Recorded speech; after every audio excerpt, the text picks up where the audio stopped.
میرے محترم سامعین کرام، حقوق کے دو قسمیں بتائے جاتے ہیں. کتنے قسمیں؟ دو قسمیں بتائے جاتے ہیں. ایک حقوق اللہ ہے اور دوسرا حقوق العباد ہے. اللہ فرماتا ہے کہ اگر حقوق اللہ میں اگر جو ہے اس کے اندر نماز، روزہ، زکوٰۃ، حج اور دوسرے سارے جو ہے اعمال آتے ہیں جو اللہ کے حقوق ہوتے ہیں، لیکن حقوق العباد اسے کہا جاتا ہے جو بندے جو ہمارے اوپر قرآن پاک میں بتایا گیا ہے کہ وَآتِ ذِي الْقُرْبَىٰ حَقَّهُ وَالْمِسْكِينَ وَابْنَ السَّبِيلِ، یعنی تم پر اپنے رشتہ داروں کا حق ہے، تم پر جو ہے اپنے مسکینوں کا حق ہے، تم پر مسافروں کا حق ہے. اگر یہ حقوق اگر ادا نہیں کرے گا، اللہ فرماتا ہے کہ میری عبادتیں بھی جو ہے میں اس کو قبول نہیں کروں گا جب تک اس بندے کی جو ہے حقوق کو ادا نہیں کرے گا. اس بندے کے حقوق کو جب تک ادا نہیں کرے گا، میں اس کی حقوق کو جو ہے حقوق العباد کو جو ہے وہ بندے کا حق جب تک نہیں دے گا، میں جو ہے اپنی عبادت کو قبول نہیں کروں گا. میرے محترم سامعین کرام، کچھ ایسے بھی بندے ہیں دنیا میں رہنے تک جو ہے نماز صرف جو ہے لوگوں کے سامنے جو ہے روزہ، حج، زکوٰۃ حقوق اللہ کی طرف بلاتے برابر ہے، لیکن صحیح ہے یہ بلائے، لیکن جو ہے حقوق اللہ کے ساتھ ساتھ حقوق العباد کو بھی جو ہے ہمیں ترجیح دینا ہوگا. آج کتنے ایسے مسلمان ہیں جو ہمارے پڑوسیوں میں جو ہے اگر کوئی پریشان ہے تو اس کا ساتھ دینے والے کتنے مسلمان ہیں ایسے، جو اگر جو ہے کوئی یتیم ہے، لاچار ہے، تو ان کا راشن کے لیے، ان کے پانی کے لیے اگر اللہ نے کسی کو اتنی طاقت و دولت سے نوازا ہے تو کیا ہم اتنے دینے کے لیے اسے تیار ہیں؟ نہیں تیار ہیں. ہم دوسری طرف خرچ کریں گے، ہم جو ہے عیاشی میں خرچ کریں گے، باہر دوستانی میں خرچ کریں گے، لیکن جو ہے ایسے جو مسکین ہوتے ہیں، یتیم ہوتے ہیں، لاچار ہوتے ہیں، ایسے کو خرچ کرنے کے لیے ہمیں جو ہے ہمارے ہاتھ آگے نہیں بڑھتے. میرے محترم سامعین کرام، حضور صلی اللہ تعالیٰ علیہ وسلم نے یہاں تک بتایا ہے، ہمارا اسلام یہ تعلیم دیتا ہے کہ ہم تو جو ہے انسانوں کے حقوق جو ہے ہم تو جو ہے جانوروں کے بھی حقوق اسلام ادا کرنے کے لیے کہتا ہے. حضور صلی اللہ تعالیٰ علیہ وسلم کی حدیث پاک ہے، حضور صلی اللہ علیہ وسلم فرماتے ہیں کہ بنی اسرائیل کے اندر ایک عورت تھی جو بہت بڑی جو ہے عابدہ تھی، بہت بڑی زاہدہ تھی، بہت عبادت گزار عورت تھی. وہ عورت جو ہے ہمیشہ جو ہے عبادت میں رہا کرتی تھی. یہ بات میں اس وجہ سے بتانا چاہ رہا ہوں کہ لوگ یہ نہ سمجھے کہ جو ہے صرف عبادت کرنے سے ہمیں جنت ملتی ہے. نہیں، اپنے ساتھ میں اگر محلے میں اگر کوئی پریشان ہے، اس کی پریشانی کو جا کر اگر ہم حل نہیں کرو گے، اس کی پریشانی کا جا کر جو ہے ہم جائزہ نہیں لو گے، تو پھر ہمارا عبادت کرنا، اللہ کرنا بیکار ہو جائے گا.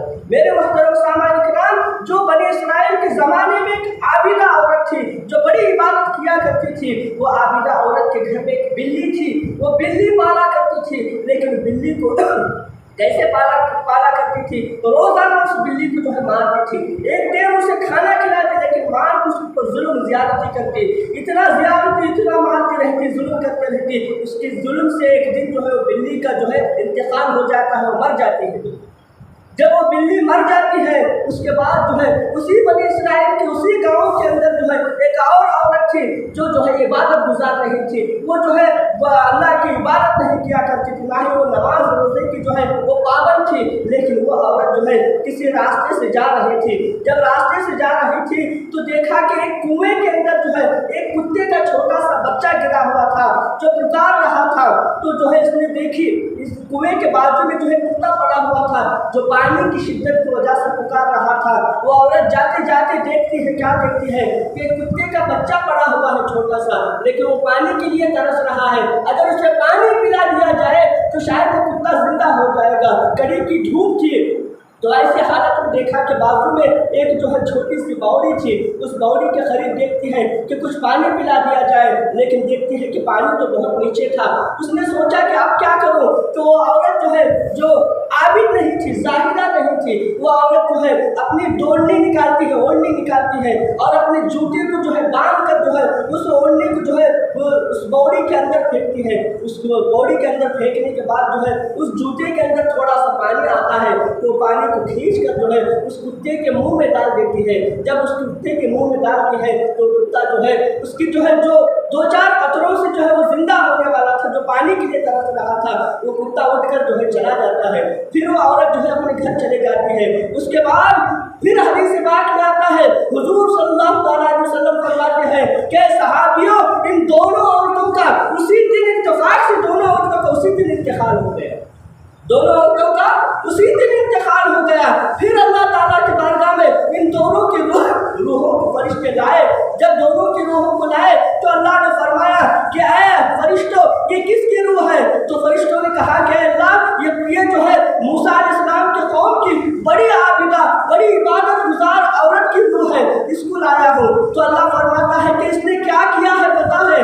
تو اللہ کے فرشتے فرماتے ہیں کہ کیا کیا ہے؟ اللہ فرماتا ہے کہ اے فرشتوں اس نے ضرور میری عبادت کی ہوگی، ضرور اس نے جو ہے نمازیں پڑھے ہوں گے، روزہ رکھے ہوں گے، لیکن اے فرشتوں اس نے جو ہے ایک جانور کی جو ہے ظلم کر ایک جانور کا حقوق مار کر جو ہے اس نے ایک بلی کو مار دیا ہے، اس وجہ سے میں اس کے اعمال کو جو اس نے نیک اعمال کیے ہیں اس کے نیک اعمال کو میں برباد کر دیتا ہوں، قبول نہیں فرماتا۔ پھر اس کے بعد اللہ فرماتا ہے اے فرشتوں جو دوسری جو بلی ہے، دوسرا جو عورت ہے، یہ عورت کیسی ہے؟ پھر فرشتے کہتے ہیں یا اللہ یہ عورت تو جو ہے عابدہ نہیں تھی، یہ عورت تو جو ہے نمازوں کی پابند نہیں تھی، روزہ نہیں رکھتی تھی، کچھ عبادت نہیں کرتی تھی، یہ عبادت میں کمزور تھی۔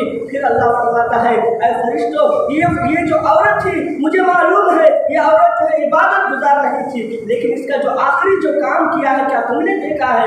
اللہ کے فرشتے فرماتے ہیں اللہ نہیں دیکھا ہے۔ اللہ فرماتا ہے میں جانتا ہوں یہ عورت جو ہے گنہگار ہے، لیکن یہ عورت جو ہے آخری وقت میں ایک جانور کو جو ہے جان بچائی ہے، اس وجہ سے یہ جو عابدہ عورت تھی اس کی تمام نیکیاں میں اس کے پلے میں ڈالتا ہوں اور یہ